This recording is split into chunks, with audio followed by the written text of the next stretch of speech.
So here we are, the beginning of May, and where am I at today with my poly relationships? Well, let's see.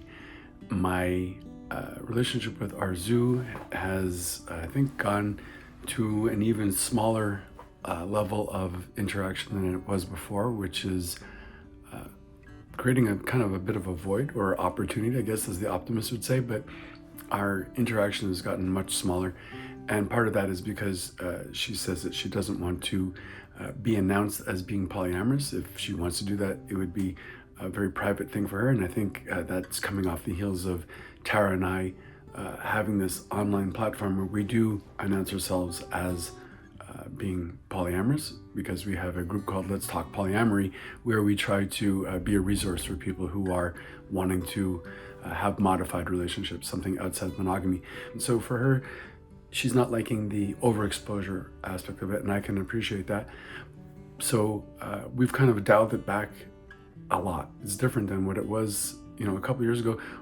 My mother, Tara, and Arzu all lived in the same block, which was amazing, right? We had 4 different apartments, but we were all very close to each other, literally on the same block.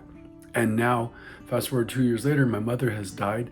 Arzu is still in Toronto, I'm in Montreal, and she and I have become less connected. And my relationship with Tara has also been de-escalated. She and I have decided that we would kind of roll that back a bit too.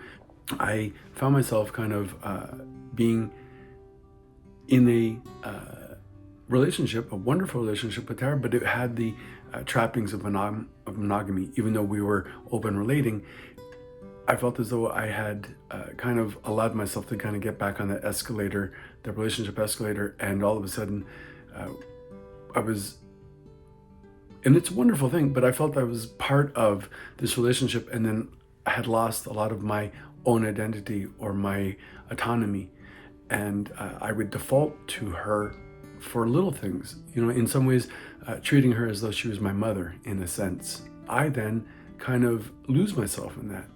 I kind of default to the other person, and it's not good or healthy for me in that way. And it also speaks to my attachment styles. But anyway, because of that, we have made a mutual loving agreement that we will de-escalate our relationship somewhat. So we're still going to be involved with each other and connected, but not have that automatic default emotional setting of partnered in that way. That again, it's my